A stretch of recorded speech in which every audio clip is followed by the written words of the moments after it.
Good evening and welcome. Bonsoir à toutes et à tous. My name is Yolanda Henry and I am a member of Transition écologique, la Pêche Coalition for a Green New Deal. For over 4 years, the coalition has been organizing events focused on the climate crisis and a transformational, equitable, and just energy transition away from fossil fuels. Tonight's event is being recorded for educational purposes. I would like to begin this evening with a land acknowledgement and a poem. I am speaking to you from the municipality of La Pêche in the province of Quebec, an area which lies in the traditional and unceded territory of the Algonquin Anishinaabe people, whom we recognize and honor as past, present, and future stewards of the land and waters where we reside. It is vital that we respect, preserve, and maintain the knowledge, innovations, and conservation practices of Indigenous peoples. The poem I will recite was written by the feminist poet Adrienne Rich, and while it was written 22 years ago, it is oh so relevant today. The poem is called "What Kind of Times Are These?" There's a between sorry, I'm getting some feedback. I guess can people turn up their mics? That would be great. Thanks. There's a place between two stands of trees where the grass grows uphill and the old revolutionary road breaks off into shadows near a meeting house abandoned by the persecuted who disappeared into those shadows. I've walked there, picking mushrooms at the edge of dread. But don't be fooled. This isn't a Russian poem. This is not somewhere else, but here, our country, moving closer to its own truth and dread, its own ways of making people disappear.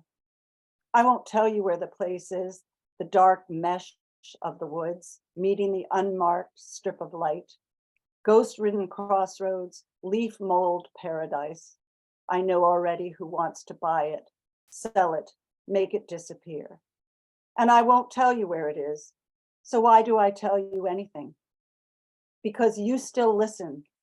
Because in times like these, to have you listen at all, it's necessary to talk about trees. Tonight, we have with us two very important voices who will address whether using forest biomass as part of the green energy transition is a viable solution in mitigating climate change.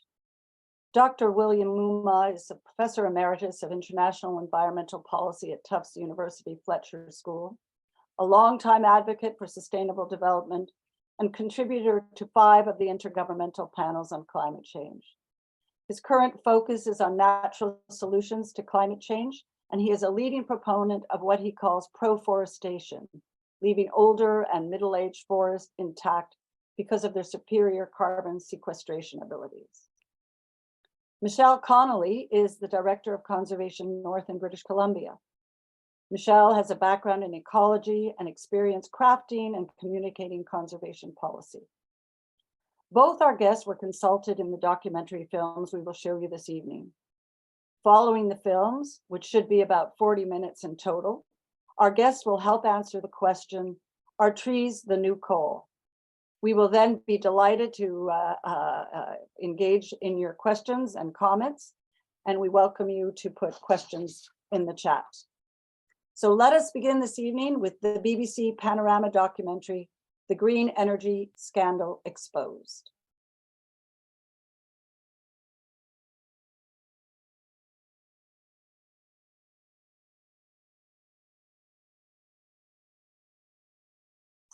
I hope you found the films interesting and informative, and I would now like to invite Dr. Moomaw to speak further to the issues that were raised in the film. Dr. Moomaw. Thank you very much. Let me just bring up my slide here. There we go.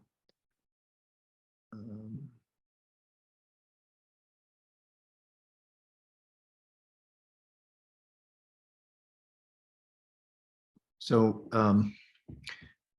I want to just put, not just to reiterate what you've just seen, because it's pretty horrific. I will show a few slides, though, just to illustrate that, and then to talk about the actual implications for the climate. This is actually a photograph of a, I must say that those pellet plants in BC are a whole lot neater than the ones in North Carolina, like this one. This is the Inviva pellet plant. They so a big supplier to Drax.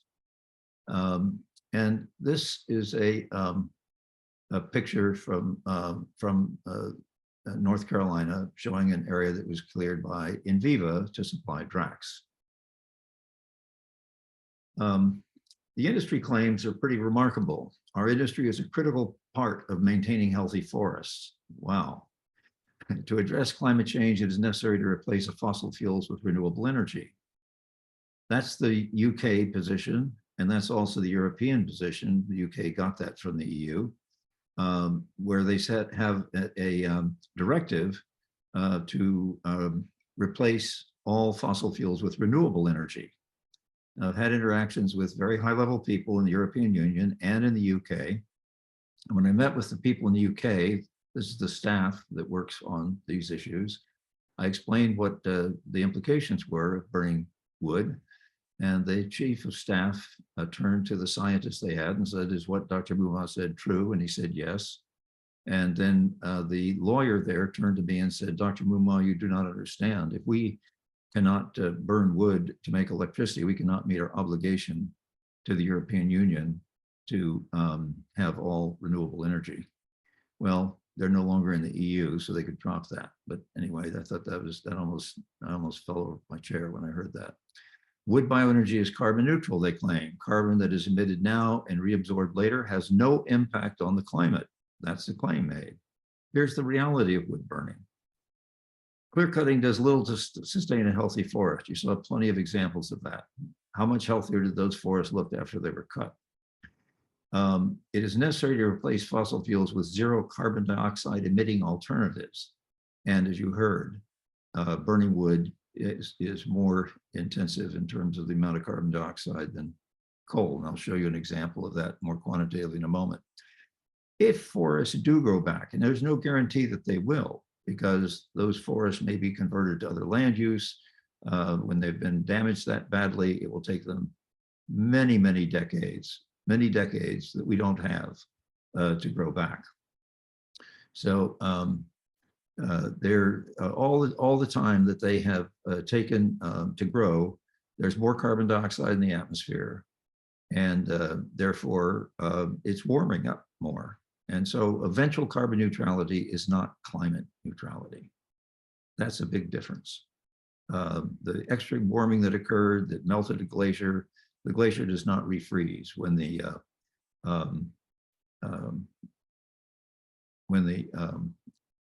trees grow back. So these are some pictures from the Southeast US. You saw some from British Columbia. This is what things look like there. And the company that harvested this, it sounds very much like what you just heard from Drax. Inviva suppliers take extra care by using specialized harvesting equipment and techniques that minimize environmental impacts and protect soil and water quality. This is a drone photo of an area they had just cleared. And this just shows, again, following the truck to the company. There's the load of logs.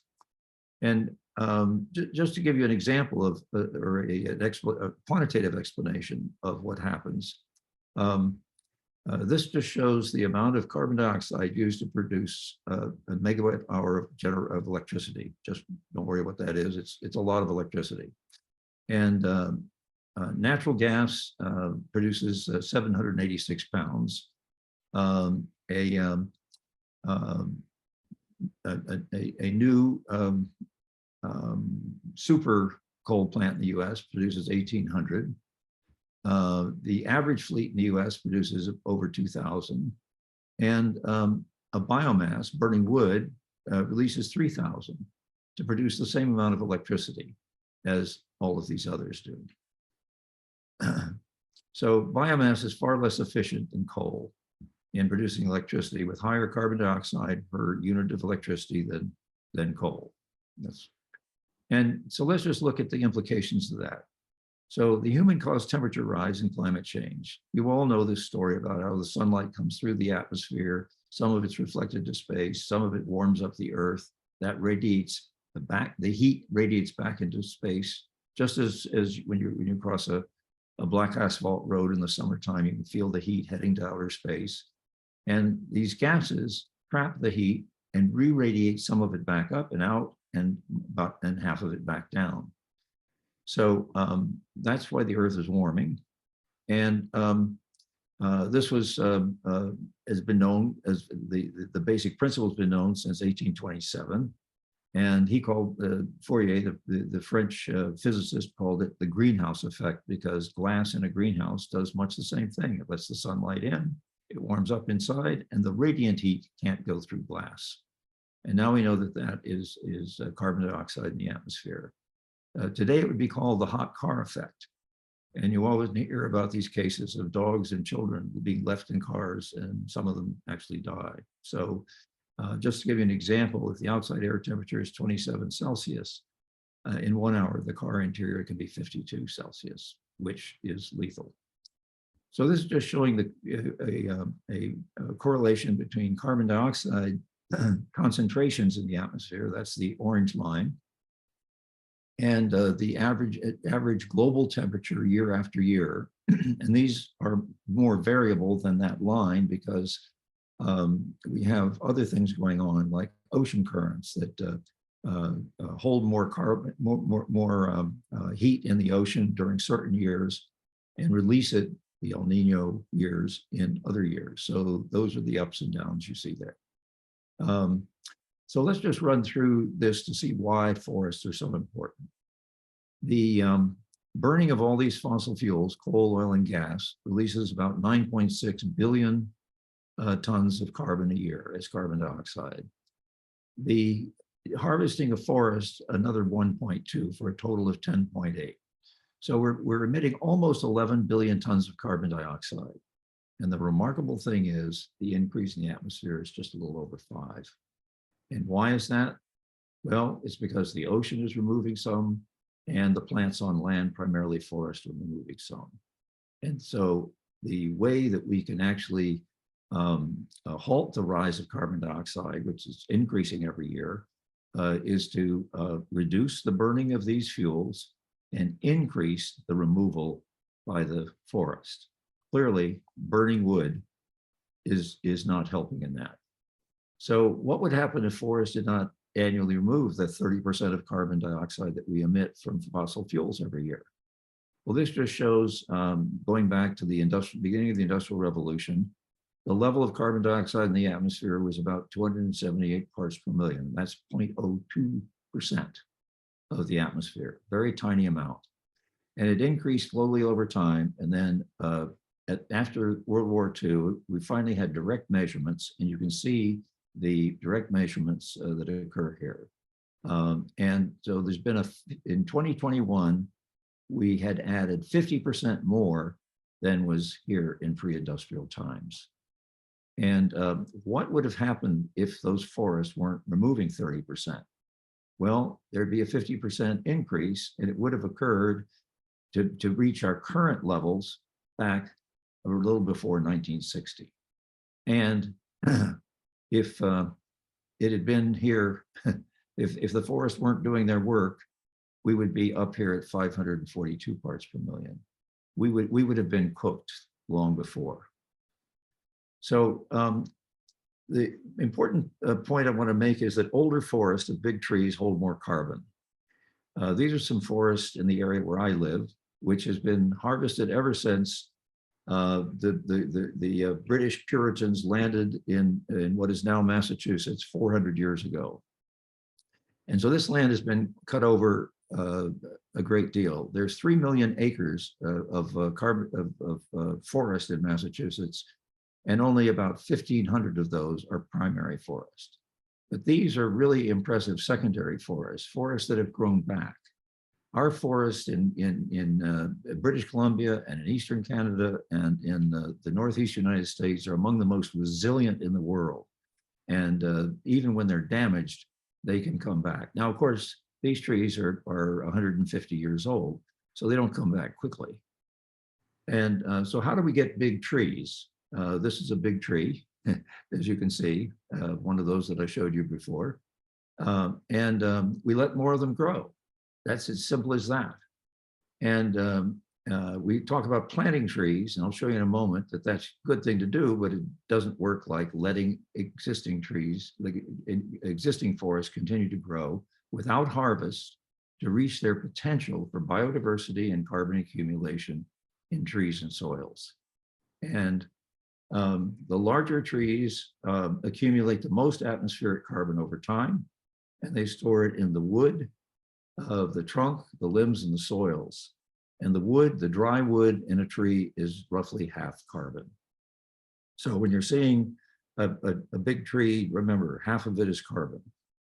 And this is just showing one of these, the growth pattern of one of these big trees. Now, these are the increases that occurred in each 50-year period. So in the first, this is for actually the tallest tree in the Northeast. And it's been measured not for 150 years by my colleague, Bob Leverett, but we have examples of forests that are 50 years old, so we can compare those. And between 0 and 50 years, a tree like this would have increased its carbon by about 0.8 of a ton. In the next 50 years, it would have increased by 1.16. And in the third 50 years, from 100 to 150 years, nearly 1.8. In other words, in each of the succeeding 50 years, up to 150 years, this tree was absorbing more carbon than it did in the previous 50 years. So you'll hear people say, well, you know, old trees just get old and die, but you know, these white pines can be expected to live for 300 years. So at 150 years, this is just a teenager, just barely, you know, barely beginning to, and there are some, by the way, that are 400 years old. So this is just demonstrating the importance of big old trees in accumulating carbon. Bob Leverett also did this analysis. This was, it turns out that a red oak, North American red oak, that's 100 feet tall and holds almost 8 tons of carbon. And so the question is, if you had, how many of those red oaks that were half as tall would it take to have the same amount of carbon? And it's 35 of them, because these are much thinner. And even though it's only half as tall, it's much, much less in diameter. And then suppose more like typical street trees that were 40 feet tall, and you need 151 of those. And if you did new landscape trees, it would take 465 of them, and they're 25 feet tall. So they're a quarter of the height of this, and they're only 1/465th as much carbon in them. And these trees, by the way, would be probably 20 years old when they were planted, whereas this one is probably 125 or 130 years old. And this tree can live probably another 200 or 300 years, continuing to grow. A colleague of mine, Beverly Law, out in Oregon, did an analysis. Here's a national forest out in Oregon. These are all clear cuts. They're all have been authorized by the U.S. Forest Service. And so the question was, if we really wanted to get more carbon in our forests in the state of Oregon, what would we have to do? And there were 3 scenarios that she looked at. One was reduce the harvest by half, so that the other half would be allowed to continue growing, proforestation. The second was to reforest all these patches. And the third was to plant trees everywhere you could. Well, reducing the harvest by half, proforestation, I guess it's half proforestation for the older forest, would have 150 million tons of carbon extra by 2100. replanting, because all these bare areas would get you somewhere around 55 million tons. Planting new trees everywhere you could that was not already a forest, not already agricultural land, or not already a city, would get you about 18. So letting trees grow is hugely effective. And in the last few years, the ecological scientists, like Michelle, have been working with climate scientists like me, and have put out some interesting statements. So since the natural world is removing over half of annual emissions from the atmosphere, they've concluded that only by considering climate and biodiversity as parts of the same complex problem, which also includes the actions and motivations and aspirations of people, can solutions be developed that avoid maladaptation and maximize the beneficial outcomes. In other words, forests are an integral part of the operational system of the planet, and they're only effective if they are fully intact and have the biodiversity they need. So in 2022, the Intergovernmental Panel on Climate Change published in this particular section the following statement: safeguarding biodiversity and ecosystems is fundamental to climate resilient development. Meaning, as the climate changes, if we don't have biodiversity and ecosystems that are taken care of, we will have trouble developing because it won't be resilient to the climate change. And the next point was that to achieve this on a global scale, approximately 30 to 50% of Earth's land, freshwater, and ocean areas, including currently near natural ecosystems, need to be protected. It's also the case that protection of existing natural forest ecosystems is the highest priority for reducing greenhouse gas emissions. I was really delighted to see that, because that was a reference to my pro-forestation paper. So it goes on to say that restoration may not always be practical or successful.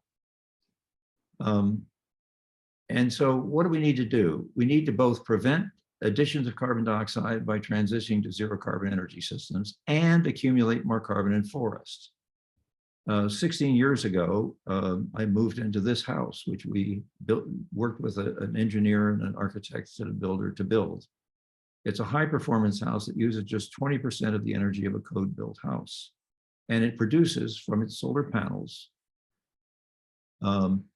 more electricity than it uses from the grid. It doesn't produce it at night, so we draw from the grid at night. And in the daytime, we export any that we don't use. And so that's one thing we all need to do, is find ways of transitioning to zero carbon energy and using energy more efficiently and letting more of our forests grow. This is a forest that's probably 75 to 90 years of age near where I am. And this is what the trees look like. And those trees can live for another several hundred years. So what we need to do is establish two kinds of forests. We published a paper last year making this case.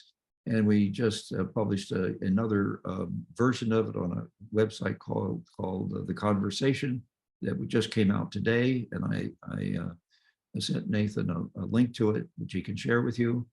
So we create strategic climate and biodiversity reserves. These are two very prominent forest carbon climate scientists, Richard Houghton on the left and Wayne Walker on the right. I took them out here to show them some forests that they didn't even know existed. And then we need to have industrial production forests. Here's a logging truck. It's not going to make bioenergy. It's being actually exported from Massachusetts to Quebec, up to the sawmills in Quebec. And this photo on the right was taken about 25 miles from the photo on the left. It makes me nervous. So the great biologist E.O. Wilson, who co-founded biodiversity science, has made the statement that nature needs half. Protecting and interconnecting at least half of the planet's land and water is necessary to sustain the health, function, and diversity of all life. In other words, that is all part of the operating system of the planet. And unfortunately, he passed away in December 2021. So I just want to show you, here are some people who are searching for a climate solution.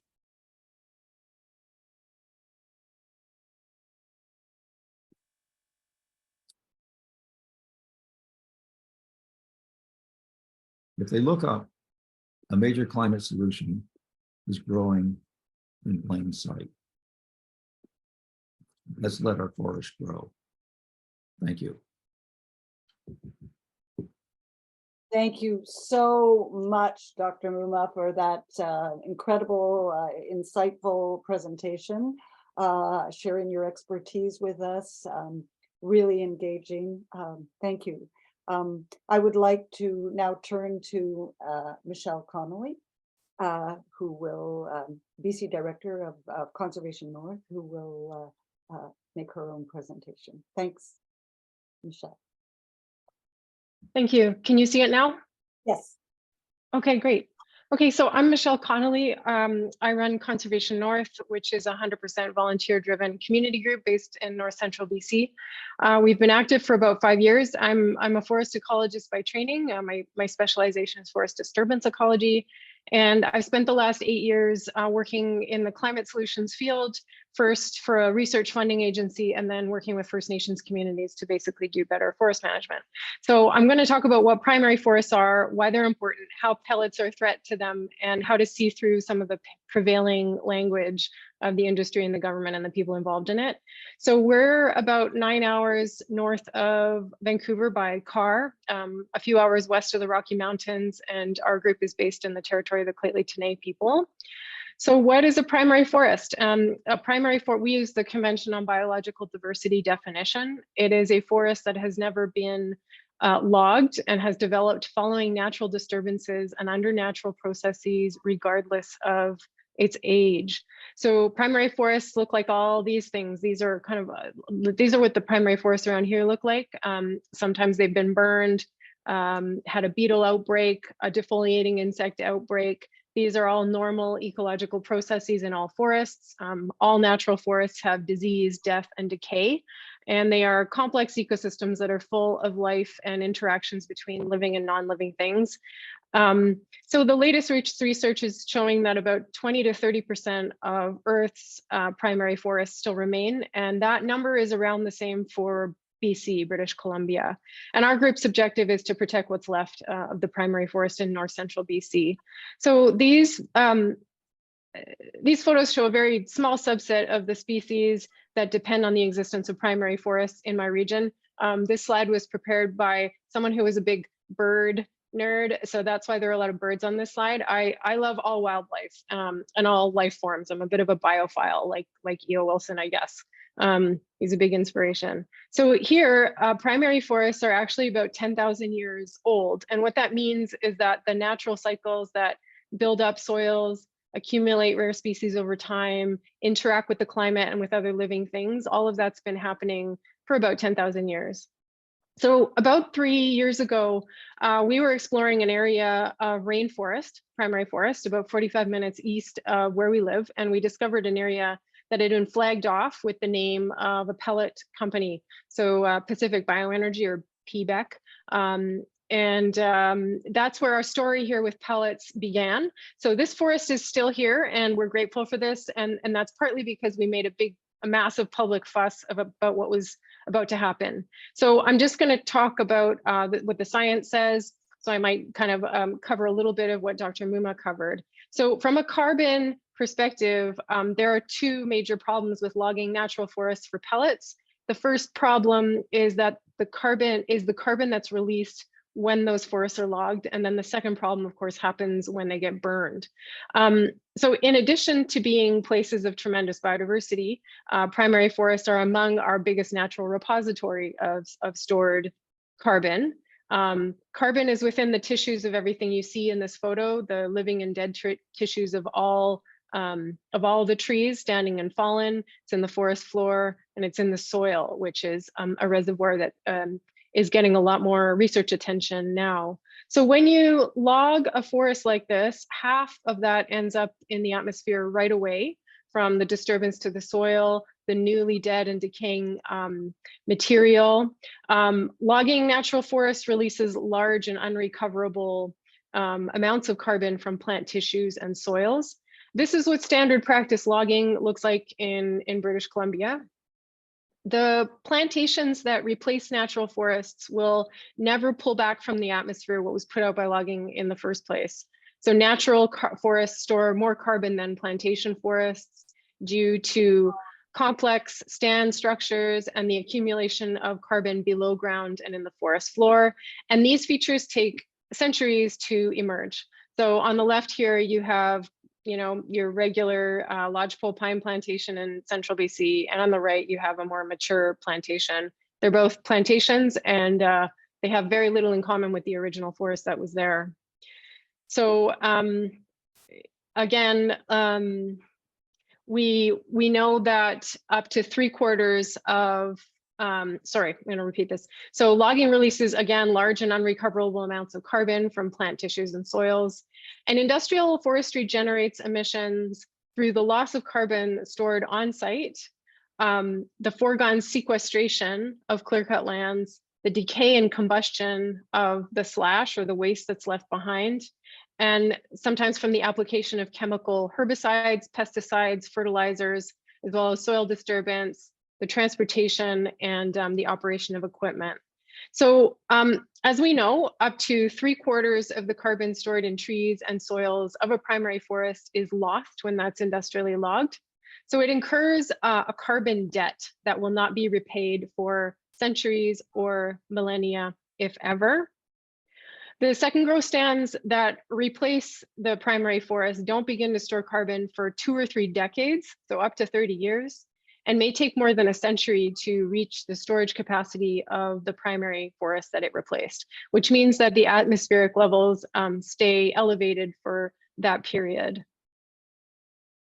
So a forest managed on a typical commercial logging rotation, which here in BC is now 80 years, can never really regain the initial carbon stock of the primary forest, even if you include the stock in the wood products and say in landfills. Okay, so back to our local experience with the pellet industry. So this is a photo of rainforest. We're back to that stand again. This is about 45 minutes from where I live. So the BC government granted the company, Pacific Bioenergy, the license to log for pellets. And from now on in this presentation, I'm going to be talking about my opinion as opposed to what the science says. This is the language of the pellet lobby, but also some academics that benefit in some way from the industry. Government uses this, professional forestry uses terms like this. So if your area is vulnerable to pellets, get ready for your forests to be referred to as waste, fire prone, low quality, unhealthy, diseased, damaged. So the reason they do this is because they want to diminish the value of the forests by using these words. So they're kind of rebranding business as usual logging of primary forests as a climate solution by deeming them unhealthy. So in a sense, they want to turn something, they're reducing the value of primary forests into a climate, and so they're in a sense turning something that has diminished value into a climate solution via, pellets or mass timber or whatever, all the other things they want to do with our forests. So BC was in quite a situation. So this is our former chief forester, Diane Nichols, and she was promoting the pellet industry while she was the chief forester. So in BC, the chief forester is the person who allocates volumes of timber to licensees. And she was even quoted in a video promoting the pellet industry. And here you see her referring to pellets as a critical piece of forest health. So that's some language that we also saw in Dr. Moomaw's presentation. That's the industry language. And then of course on the left, she's saying there's additional wood out there that we don't currently utilize. That's where the opportunity is for the bioeconomy. So pellets were wrapped up in the idea of a bioeconomy. That's the language they were using here. So this is a UBC prof, forestry, Gary Bull. And he's an advocate for pellets. And you can see I've circled some references to the way he describes primary forests, low grade fiber, low quality fiber, going back to a healthier forest. And again, to the forestry industrial complex in BC, a healthy forest essentially means a plantation that is managed by people. That's it, that's all. So if we go back to the first primary forest pellet block that we encountered, we made a big public fuss about what was happening here on TV and print media. And that was back in 2021. This is one of our field people noticing the flagging in this forest. Again, this forest is still here. So I'm going to click on this here and show a really quick clip of the area that was featured in the BBC documentary. If you recall, seeing the satellite imagery that came up showing the blocks, the cut blocks that were showing up in the satellite imagery of the Drax area. So this is going back to this area. It's about 3 hours west of my community of Prince George. And you can see a feller buncher. This is Drax's handiwork here. So they are the owners of this license. And you can see the feller buncher making its way through what is essentially an old growth forest. This is a type of primary forest that's reached an advanced age. And of course, these forests are very endangered in BC, and the government keeps issuing licenses to cut them. And so those are the blocks that appeared in the satellite image. This is where, so when we went with BBC, the logging wasn't happening yet, but we returned a few months later when we realized that it was being actively logged. So scientists estimate that the conservation of primary forest, reduced logging and improved management of second growth forests could provide 37% of the mitigation needed to stabilize global warming below 2 degrees Celsius by 2039. That's a really important thing for us to remember when we think about logging and pellets. So I want to end off by suggesting that a couple of really good reads. So these reports were prepared by Nature Canada and NRDC, which is a US-based organization. I really like these reports because they're accessible. So they explain a lot of what's happening in kind of more easy to understand language, but they draw upon what the current research says about forests and emissions from logging. And a couple of things that they articulated really well was that Canada does not clearly report net emissions from industrial logging in our annual greenhouse gas inventory. So it's called the National Inventory Report, and we prepare it on an annual basis. And what you'll see are itemized information on emissions from various sectors. It's all quantified. So one of the tricky things they do is that they provide calculations for forest-wide carbon emissions. They call it net flux from forest land and harvested wood products. But that number includes emissions and removals from natural forests, in addition to including emissions from industrial logging. So it's a way of kind of hiding the harms to the climate that is being done by industrial forestry, and the fact that they're creating plantations that are basically, take a really long time to start storing carbon properly. And what came out of the second report here, Lost in the Woods, is that they calculated, basically via navigating the really Byzantine way in which Canada reports on forest emissions, they discovered that the logging sector emits about 75 megatons a year. And that is very comparable to oil and gas, believe it or not.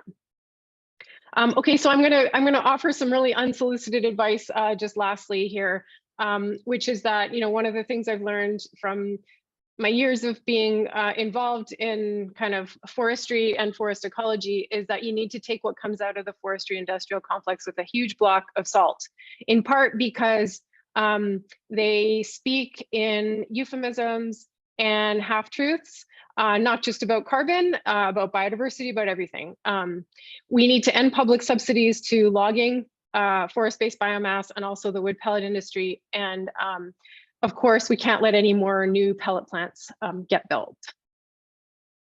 So that's it for me. Wow.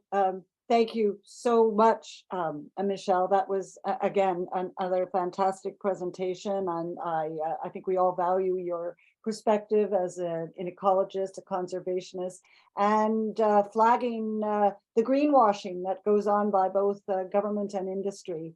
So now, I guess, is our chance for participants this evening to ask our speakers questions, and we will begin though with the coalition's own Dr. Nathan Brett, who has a few lead-off questions, and then we will have Ellie Wilkinson, another coalition member, bring forward questions in the chat, and we invite you to participate yourselves. So I turn it over to Nathan. Thank you both very much for those beautifully clear discussions. And I'm going to keep things very short here. I'll start with a question for Michelle. Do you think that the pellet industry could play any role in sustainable forestry? I note that our forestry is about 40 billion of our GDP. By comparison, the fossil fuel industry is 105. It's going to keep going in some way, and I'm wondering if the Drax claims were actually true, would that be something that could be a part of the model that could be endorsed? I guess I worry about it because ripping out all of the, even what they count as the waste must play a significant role in rebuilding the forest floor in order that trees can get going again. And for Bill, a very simple question. Do you have an example of where proforestation or just leaving the trees alone has made a significant difference? Michelle, you go first. Okay. Yeah, thanks for the question, Nathan. So I would start by defining what's sustainable. And I'm most familiar, obviously, with our forests in the region in which I live and then other parts of BC. And in my opinion, there is no such thing as a sustainable logging of natural forests anymore here. So if it is taking place in natural forests, I wouldn't define it as sustainable in any way, shape, or form. There are ways to more sensitively manage second growth. And of course, here we have a variety of different kind of forms of second growth. So you have the industrialized plantations. You also have forests that kind of naturally regenerated, that would have naturally regenerated from kind of earlier logging, maybe 50 or 60 years ago. So to answer your question about whether pellets could ever be sustainable, you know, I know of one community in southern Yukon that uses biomass. So they don't make pellets, but they it's a First Nations community of Teslin. And I know that they have a system where they use local material to heat some of their community buildings. And I was thinking about it and I thought, you know, if a community is collecting the raw material from their own area and using it to provide heat for community buildings, I feel like that might be a situation in which things could probably be okay. And the reason I think that is because if you're using material in your own environment, you're kind of bearing the costs of doing the extraction. You're observing the impacts it's having on your own territory.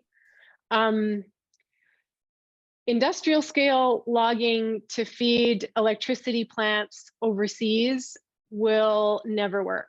Right. There is essentially infinite demand for our forests. That was pointed out in the Burn documentary. It just does seem insane to be industrially logging anything to provide electricity for anyone, especially overseas. Yeah. Okay, thanks. That's what I suspected, but yeah, thanks so much. Bill?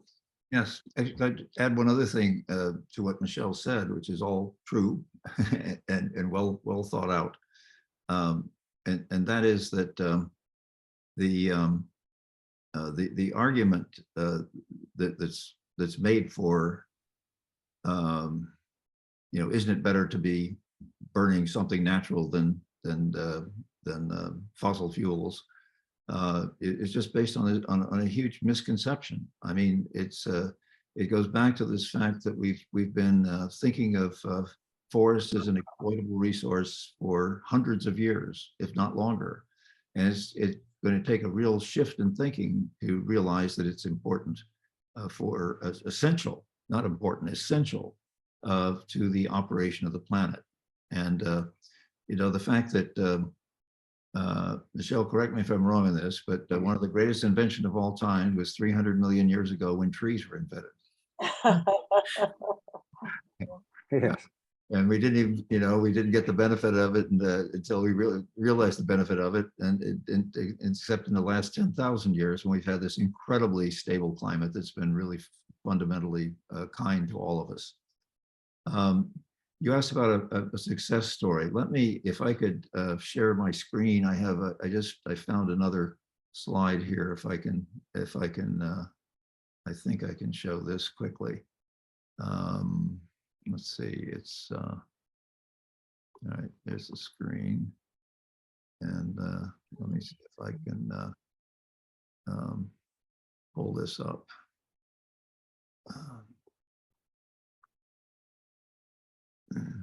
So here's a proforestation success story. It happens to be in the state of Tasmania in Australia. And they halted harvesting half their forests in around 2011. It's an interesting story why that happened, but Tasmania has among the most carbon dense temperate forests on Earth, and it was being heavily logged. And they stopped logging about half of it in 2011, and in 7 years, the growth and the lack of emissions from the harvesting transformed the whole quantitative aspect incredibly. So this is the reference year that we're looking at is 2005. That's the year we've talked about, that we have to reduce by 45% by 2030 and then get to carbon neutrality after that.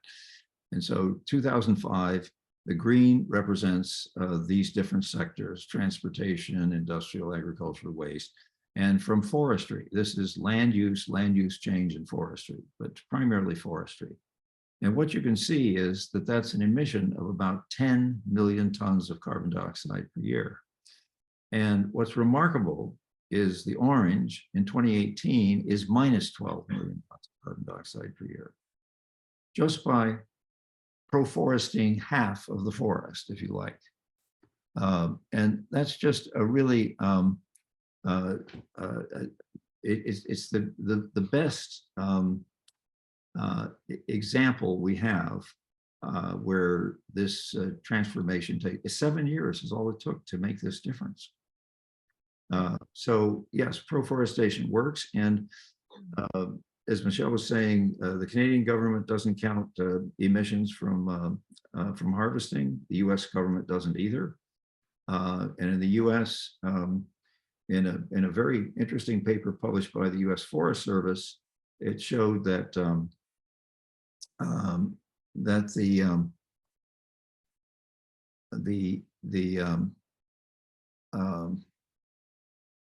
the emissions from harvesting were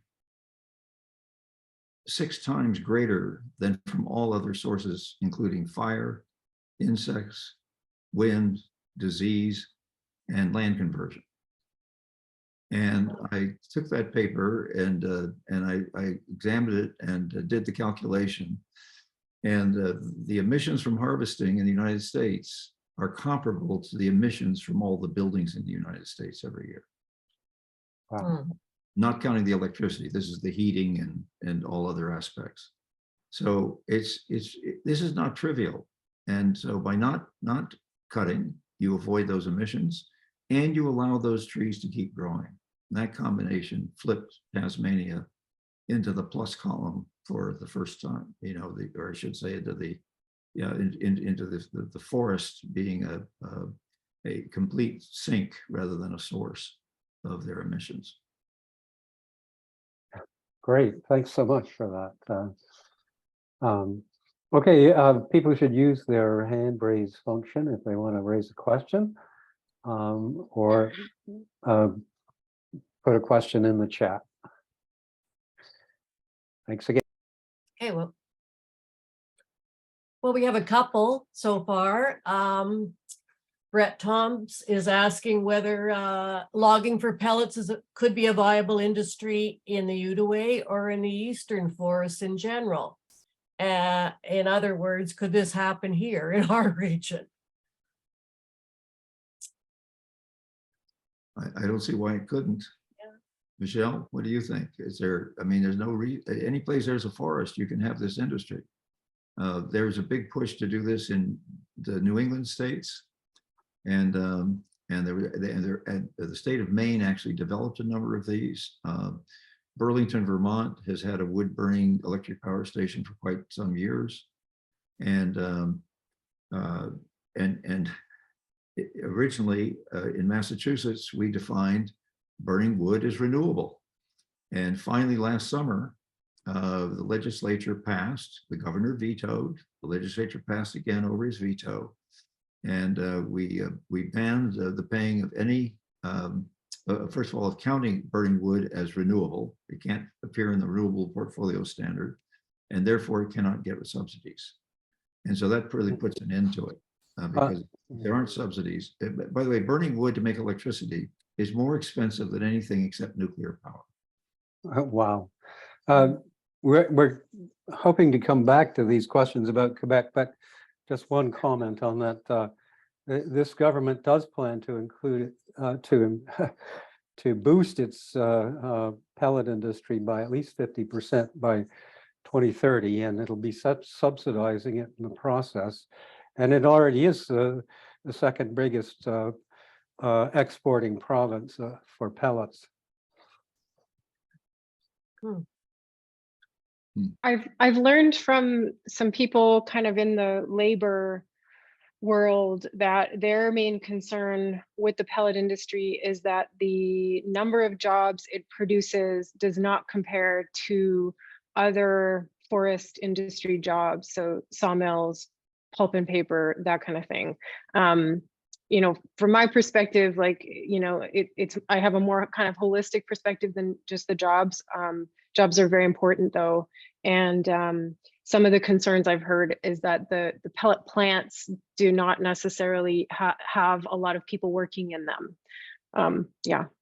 Well, you can see in those pictures of the harvesting with the feller buncher, not a whole lot of people out there with their axes and blue oxes cutting down trees. You don't see just guys in red flannel shirts with an axe or a chainsaw anymore. It's all done with these big machines. And so I have not seen a study of this, but those machines knock down a lot of trees before they get the ones they want. And that has to be added to the carbon dioxide that's released in harvesting, the collateral damage, I guess you'd call it. Okay. Well, Anne Bancroft's asking, would you explain in more detail how the harvesting creates such emissions? You want to take a crack? I guess the process of harvesting, yeah. Each Sure.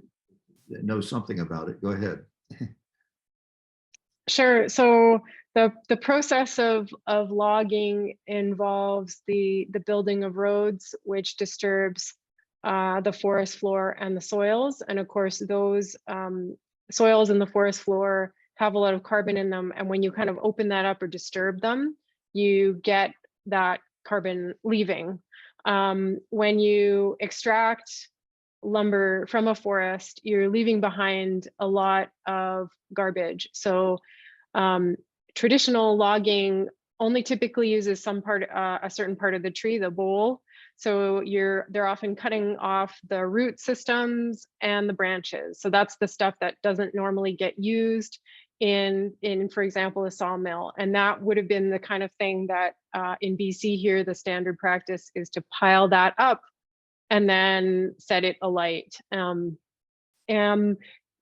it's mostly the emissions from logging happen from, building roads, disturbing the soil and the forest floor, and creating, turning things that were living into dead things. I do want to add, though, and a really important element of all this is that forests create emissions on their own through the processes of death and decay, and that's normal. And we don't really talk about that enough. All healthy forests have release emissions sometimes when you get things like insect outbreaks that kill trees, or you get fires. And those are natural background processes that create emissions, and they're part of the background carbon cycle. So I don't want to pretend that natural forests never release carbon dioxide or other greenhouse gases. It's a fact that they do. That's how forests develop and grow. All natural forests have those elements in them. So I guess logging kind of speeds that up by increasing the rate of death and decay in forests when you're eliminating them. And what the research shows is that at least half of that basically disappears and goes into the atmosphere right away. And we know that because people have taken direct measurements of carbon in forests through things called FluxNet towers. For example, we know that the pine beetle outbreak was a big deal here in BC, and the recovery after carbon. Kind of the carbon balance of those stands were measured with towers that were actually physically measuring carbon dioxide. And we know that those forests actually become carbon neutral within 5 or 6 years, which really surprised some people. So death and decay are not the end of forests when they die on their own. But when you introduce a new kind of impact that speeds all that up, industrial logging, road construction, that just changes all the rates of everything. Just to add one other thing, if you think about a tree, even those nice straight conifers, a lot of, you saw those, the feller buncher was stripping all the branches off, right? And so those either get left to decay, or they're, as you say, they're often burned on the site. Then the tops, because trees narrow down, if there are deciduous trees, they branch out, and those branches aren't used for anything. It's just an oak tree. It's the bole. It's just the straight part of the trunk that's used. And so all that other wood is either left to decay or it's burned on site, as Michelle said. Then you take a round log and you take it to the sawmill, and you actually saw a picture of this, that you square a round log. That's the bark and the slab wood. That gets burned at the mill. Then there's all the sawdust of making the boards. That gets burned at the mill. Those are the kind of what lead to the fact that typically much more than half of the tree the carbon in the tree does not make it into a board. And of course, with wood pellets, then those just get burned immediately. So that's, well, very, very close to immediately. And the carbon dioxide goes in the atmosphere as soon as they're being burned.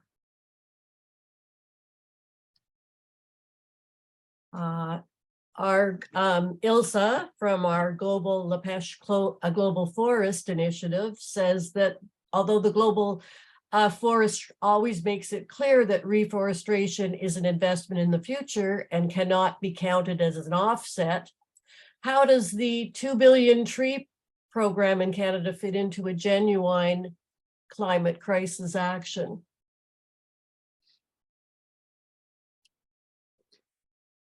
Well, I don't know how it fits in Canada, but I did see some figures that show that that the managed forests of Canada have become a net source in recent years, and then I also saw a plan to plant 2 billion trees, and it does not make up even back to neutral.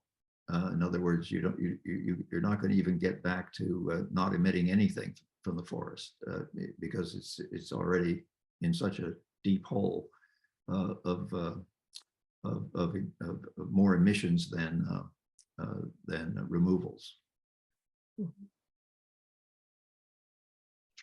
I really think that the first course of action when we're talking about climate change in nature is to first stop, destroying the primary forests. And then the second step ought to be how you manage the second growth, what you're replanting, all that.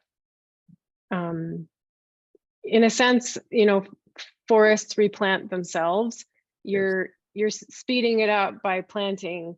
But I've seen a lot of kind of replanting disasters in this part of BC, either because of the way the legislation works. Companies are pressured to just replant and get the stands to a certain density and age.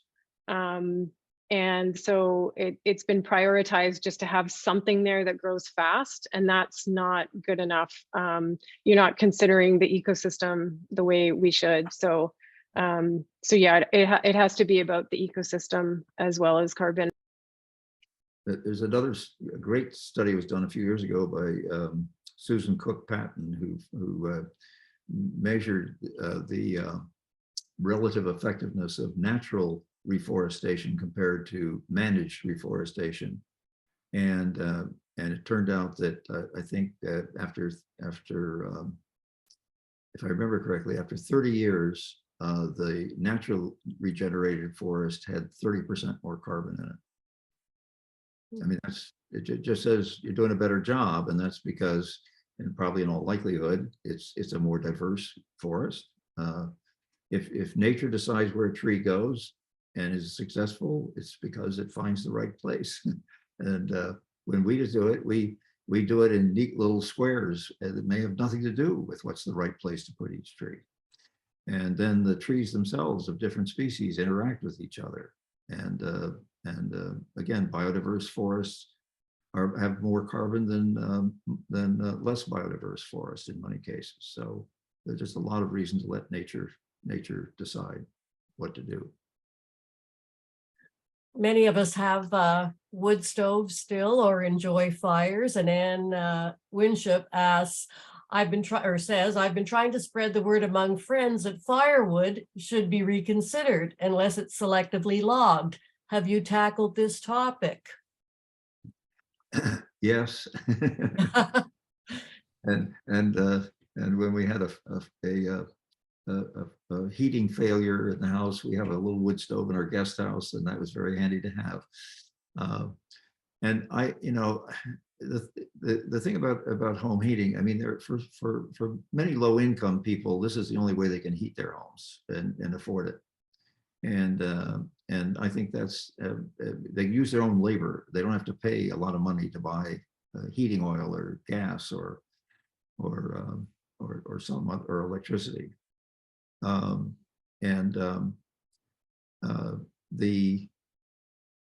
There are ways you can burn wood in a much more efficient way. Open fireplaces are a terrible way to burn wood because they basically take all the heat in the room right up the chimney with it, and only the radiant heat you get from right in front of the fireplace keeps you warm. There are very efficient wood stoves, and if you want to even make them more efficient and less smoky, put an outdoor air intake. Draw in air from outdoors. We have a pipe that comes up under the floor and goes into the bottom of our wood stove. And in the winter, when you're bringing in cold, dense air from the outside, it's more oxygen rich. So everything burns more efficiently. And the stoves are designed to burn very efficiently.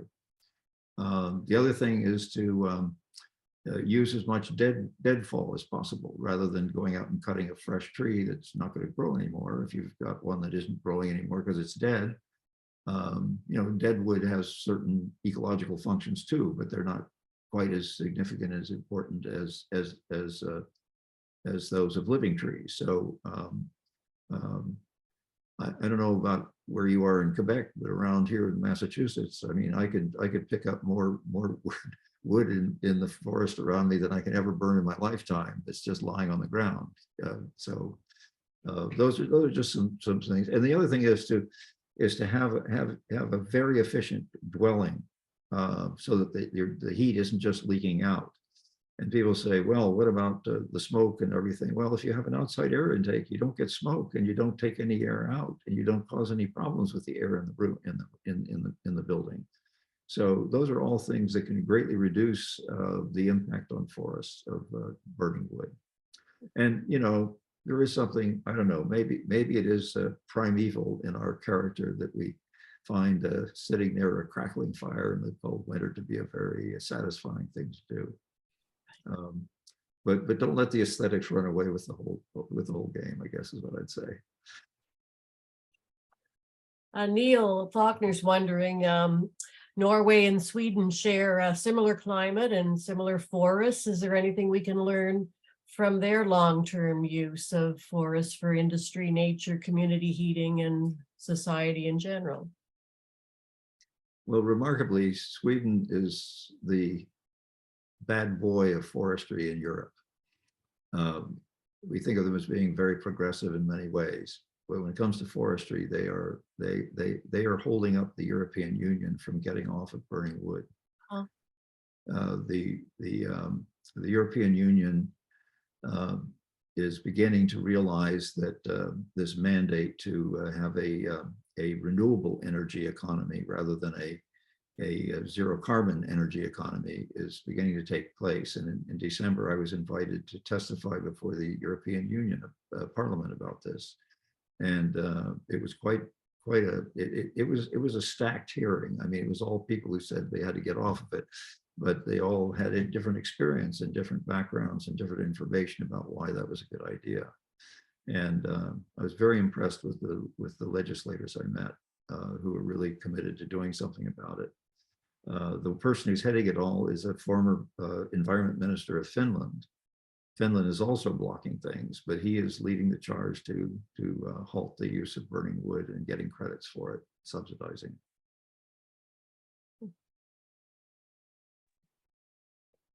And Norway, by the way, is their electricity is almost 100% hydropower. They have the mountains and these little, they've just dammed up these little streams, and they have these cascading reservoirs down mountains, and they can make all their electricity. In fact, they're the second nation after the United States to have hydropower. 1 year afterwards, they succeeded in starting it. I was wondering what the reaction in Britain was to the panoramic film. Has there been much, are they aware of the fact that they are burning trees from BC in the southern US to heat those up plants? I don't know, but there's another issue in the US, which is these pellet companies are all built in what kind of a community do you think? A community with the least amount of political clout. That means, number one, poor people. And in Southeast US, it means Black people. And I was just in December down visiting that whole area and seeing the damage that's being done and the impact it has on these poor Black communities. Here's an interesting figure. Or equally poor counties in Western North Carolina where they aren't doing this as there are in Eastern North Carolina where they are.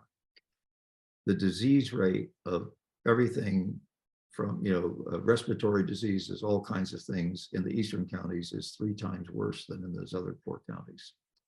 So correcting for poverty, that's not, poor people do get sicker than better off people, but here are the poor people who have to live near these pellet plants, which are so dirty, is far worse. There are some very active environmental groups who are fighting Drax's activities in the UK. Some of them are youth-led. So the BBC Panorama documentary, I believe, did make quite a big splash.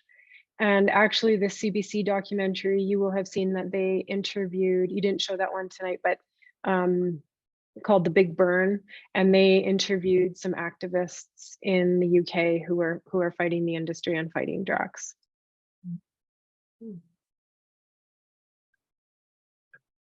So Ellie, maybe one more question. I see a hand raised, Brett Toms. Yes, hi. I'm a local journalist with the Equity and the Pontiac, and there's been a big effort here to reopen a lot of the old lumber mills and that have closed in the last decade or so, and effort to build a waste to energy plant. I'm not sure if that's directly biomass related, but it seems so. I just want to see if you guys have a general comment on like the wisdom of that or the viability of that going forward. Well, I was going to say, you know, to repeat what Dr. Moomaw said, a lot of the, like here, a lot of the mills use the, you know, the waste that comes off of what they take in order to power the mills. So that happens in a lot of places. They're already using the biomass to basically for energy for these local mills. So that's kind of, it's not a new thing. But the production of pellets is for export is probably a different story. Yeah, and it's amazing, at least in the Northeast US, the number of, we looked up the number of uses claimed for waste from forest was probably overcommitted at about 4 times. In other words, there are 4 different groups that are planning to use the waste, whether it's to make, aviation fuel, that's the newest one. Bioenergy for electricity is another one, and what's interesting to me is that burning it is the least economically valuable thing you can do with wood waste. There are companies in Europe that do this, and there's some that have just opened in Maine where they're making wood-based cellulose for insulation, building insulation. My home is with cellulose that came from recycled newspapers, but we don't have any newspapers anymore to recycle, so we have to go straight to the wood fiber, and so that is a far more greater economic return than you get from just burning it, and just think of the benefit that has in terms of climate over the long term. You know, better insulation for buildings. And the other use is, if you think of the branches that don't get used, those could still be sliced up into pieces that are kind of this long and this wide and pressed into something called oriented strand board, which is a composite material. It's kind of like on a mini scale plywood, but the strands are oriented differently, and it's very strong. And it's excellent for sheathing. That's not going to be exposed to the weather. My daughter just put in new basement stairs, and that's what they made it out of. And unlike the old boards that they had before, they don't creak, they don't crack, they don't break, and they'll last. I don't know, as long as the building lasts. So that's another product which has a lot more value. And it's actually being produced by large companies like Weyerhaeuser. So it's not something that's odd or outside the realm of the forestry industry. So I think those are things that ought to be looked at, that if you're going to use the waste, in other words, rather than having waste that you just burn to get rid of, what about using it as a feedstock for several useful products? There seems to be just one more question in the chat. Many of us watched the Fifth Estate expose, so we did know about that. But Paula Halpern saying, so who in Canada is taking on the pellet industry? Maybe Michelle can, other than Michelle. Is there a movement? Yeah, I mean, there's Stand.Earth is a big group that has kind of like the power and the resources to really challenge the federal government. And we've worked with them in the past because our work kind of complements each other. Like we check things out on the ground, we know what's happening on the ground, and they do a lot of the powerful, lobbying. And I've heard a rumor that Stephen Guilbeault is not a fan of pellets. And I mean, I would also switch the question a little bit, like what are the groups that are protecting forests? Because of course, if you limit access to important forests, you're also kind of indirectly fighting the pellet industry, and you're also limiting the access of, other industries that destroy forests. So pulp and, the pulp and paper industry and the lumber industry too. And I think those things should really be geared towards, degraded forests at this point in time.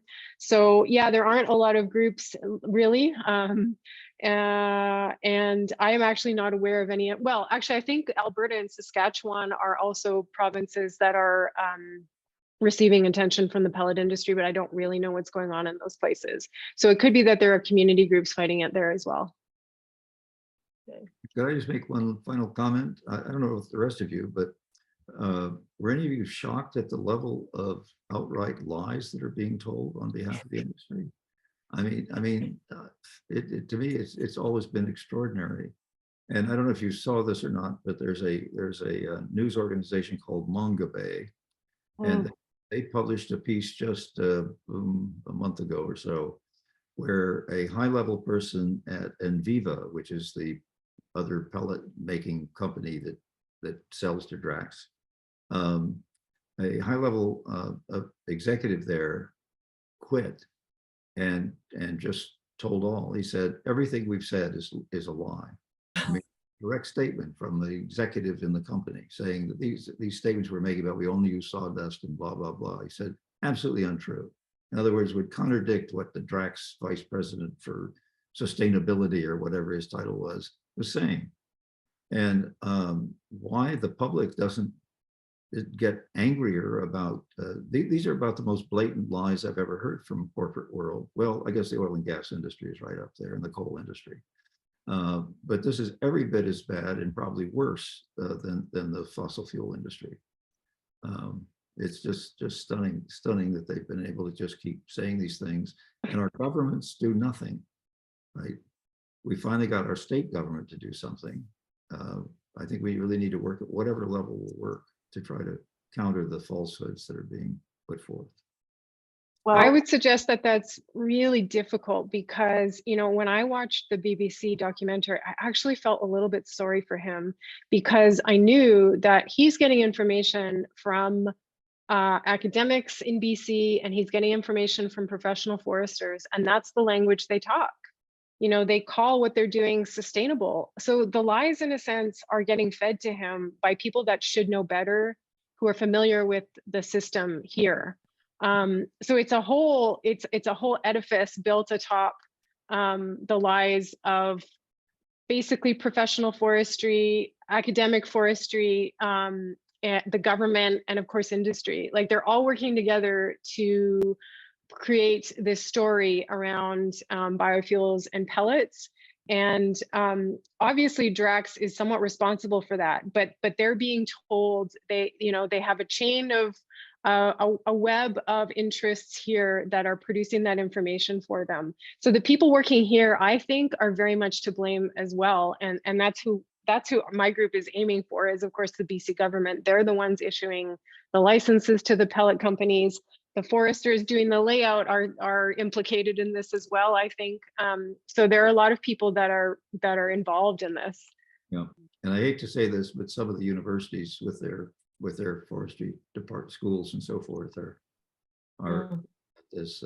I was attacked by 10 professors from Yale School of Forestry when my pro-forestation paper came out. And why do you think that was, Bill? Like, what do you think? Why do you think they're so upset? Because your paper was rigorous. So, like, why? If they're not attacking the methods, why are they so offended? Well, again, what they said was, "Oh, it was just an opinion piece." No, it had 92. It had 92 references in it, and it was peer reviewed by people, and before it was ever published. And that's why I was so gratified that the IPCC cited it as the most important thing we could do. I mean, after only 4 years, my God, it usually takes decades for things to make that point. And all I did was make the simple point that if we let trees grow, they'd absorb the outside. It's not a brilliant insight. In fact, I had a student the other day when I gave a talk at a university say, well, why is this a big deal? Isn't it obvious? And I said, good for you. It's not obvious to everybody. Well, speaking for the coalition, we're hoping to have a big event in the fall on forestry, at the many benefits, the many threats, from health to carbon sequestration to biodiversity, and we would love to pick up on many of the points you've raised this evening. And we thank you so much for your time, for your wisdom, for sharing your expertise and recommendations for protecting forests, sequestering carbon, and preserving biodiversity, on which we all depend on for life. So thank you too to all of you who participated for your interest and engagement this evening. We hope to keep you informed on the forest biomass issue in Quebec and what must be done to protect primary forests from further strain from the wood pellet industry. As always, we want to leave you with positive news and actions. First of all, we are founding members with Collectivité Zen de l'Outaouais, a regional citizens movement which aims to create a regional action plan for a just transition based on the Quebec Zen roadmap to carbon neutrality developed by the Front Commun. The Front Commun is a coalition with approximately 80 member organizations representing 1.8 million people. The roadmap is the result of input from 190 individuals, 85 organizations, including a dozen universities. Second item, our Climate Cafe will be offering a practical workshop on how to make use of public transportation in your daily life to reduce your carbon footprint. And this will take place April 18th at Le Green Room in Wakefield. And on May 6th, there will be a tree planting event to look forward to. And so now I would like to close out this evening with a 1-minute musical interpretation of forest solastalgia. And this is by the trio Jérôme Duprat, who is a member of the Quebec group Cowboy Fringant. And he's a professor at the University of Quebec in the Outaouais, Jérôme Dupuis-Cloutier and Guillaume Saint-Laurent. And for those of you who, like me, did not know what solastalgia was and now does, it refers to the anguish of experiencing the upheaval of the world in this era of climate crisis and the tragic extinction of many forms of living being.